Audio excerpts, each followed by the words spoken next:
August 1930, he wed Vivian Duncan, one of his co-stars in Topsy and Eva, in what was widely believed to be a strategic move to maintain a socially acceptable public image.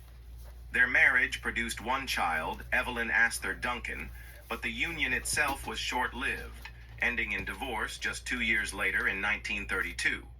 At the time, Hollywood operated under rigid moral expectations, with studios often pressuring actors to maintain the illusion of traditional family life. Any deviation from societal norms could mean professional exile. By marrying Duncan, Astor likely aimed to deflect suspicions about his sexuality, protecting both his career and reputation. However, despite this effort, his post-divorce life marked a downward shift in his career, suggesting that the industry still viewed him with skepticism. While Astor remained active in film, his leading man roles diminished, and he eventually found himself working in smaller productions. His experience exemplifies the precarious nature of Hollywood stardom, where personal sacrifices were often made to uphold a curated image. His brief marriage not only underscores the pressure actors faced to conform, but also highlights how, even when such efforts were made, Hollywood could still turn its back on those who did not fit its prescribed mold. Alfred Lunt and Lynn Fontanne. Alfred and Lynn were not only celebrated as one of the greatest acting duos in theater history, but also maintained the appearance of a devoted couple, a facade that endured throughout their lives. Their on-stage chemistry and seamless collaboration solidified their reputation, leading many to regard them as the ultimate husband and wife team. However, behind the scenes, persistent but unconfirmed rumors suggested that their marriage was a lavender marriage, a strategic arrangement that allowed them to navigate the social and professional pressures of their time without revealing their true personal lives. Despite never addressing the speculation publicly, their relationship remained a subject of intrigue, with whispers of their private affairs lingering long after their deaths. In an era when being openly gay or bisexual could end a career and destroy reputations, a marriage like theirs provided a protective shield, allowing them to operate within Hollywood and the theater world without scrutiny or scandal. Their enduring partnership, both professionally and personally, suggests a mutual understanding and respect, whether or not romance was truly a factor. The fact that neither was ever publicly outed during their lifetime only deepens the mystery surrounding their relationship, making it a compelling chapter in the history of LGBTQ+ experiences in the entertainment industry.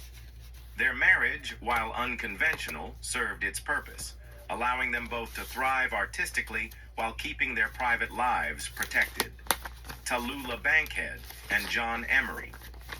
Tallulah Bankhead, known for her bold personality, husky voice, and uninhibited nature, lived a life that defied convention both on and off the stage. From an early age, she had her first romantic and sexual experiences with girls while attending convent schools, an aspect of her identity that would remain significant throughout her life. However, during the early 20th century, homosexuality was neither widely accepted nor openly discussed, particularly for public figures whose careers depended on maintaining an image of heteronormativity. In 1937, Bankhead married actor John Emery, a decision that many believed was more about managing public perception than romantic devotion. Emery, a respected stage and film actor, was a fitting match for Bankhead on paper, but their relationship lacked the passion and intensity she was known for in her personal affairs. Their marriage lasted only 4 years, ending in divorce in 1941, and the couple never had children. Despite its brevity, the marriage provided Bankhead with a protective cover, shielding her from the harsh scrutiny that openly queer individuals often faced in Hollywood. Her relationships with both men and women were well known within elite circles, yet this strategic union allowed her to continue working without the level of controversy that might have otherwise threatened her career. Today, Bankhead's personal life remains an intriguing chapter in the broader history of Hollywood's complex and often hypocritical treatment of LGBTQ+ figures, cementing her legacy as a trailblazer who navigated fame on her own terms. Rudolph Valentino and Natasha Rambova. After the failure of his first marriage to Gene Acker, Rudolph Valentino, one of silent cinema's most iconic leading men, entered into another highly scrutinized union, this time with Natasha Rambova, a talented costume designer and artistic director. The couple wed in 1923, Joy, but their relationship was anything but conventional. Rambova herself was rumored to be in a homosexual relationship, adding to the speculation that their marriage, like Valentino's first, was a strategic move to maintain appearances in an era when Hollywood stars were expected to conform to strict societal norms. Despite their glamorous public image, Valentino and Rambova's relationship was filled with tension. Rambova was known for being strong-willed and highly influential over Valentino, which reportedly caused friction in both his career and personal life. Their union lasted only 2 years, ending in 1925, further fueling speculation that Valentino's marriages were calculated cover-ups rather than genuine romantic relationships. Throughout his life, Valentino's sexuality was a topic of endless public fascination and controversy. His effeminate mannerisms, deep friendships with men, and tumultuous marriages only added to the rumors that he was hiding his true identity. However, rather than directly addressing the speculation, Valentino maintained an air of mystery, allowing the public to create their own narratives while still securing his place as a heartthrob of the silent film era. His marriage to Rambova, much like his first, appeared to be less about love and more about survival in Hollywood's rigid public image system, where deviation from the norm could mean the end of a career. Cole Porter and Linda Lee Thomas, Lee. Although Cole Porter and Linda Lee Thomas shared a deep emotional connection and unwavering friendship, their marriage was far from conventional. Cole, a celebrated composer and lyricist, was known to prefer both long-term relationships and fleeting physical encounters with men. Despite this, he and Linda wed on December 18, 1919, entering into a partnership that would last until her passing in 1954.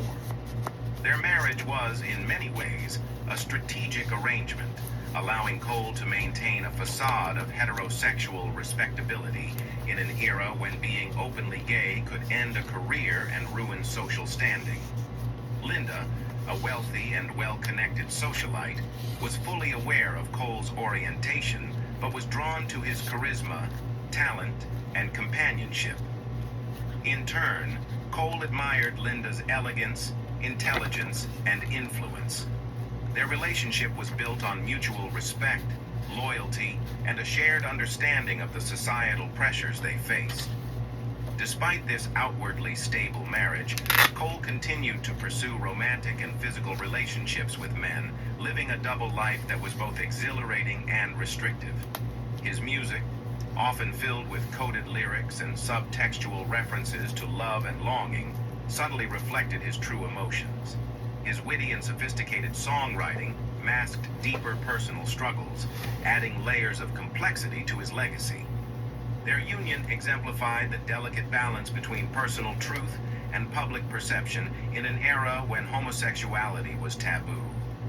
While their marriage may have served as a cover-up, it was also a genuine partnership, one that offered both parties a sense of stability and companionship in a world that demanded conformity. Cary Grant and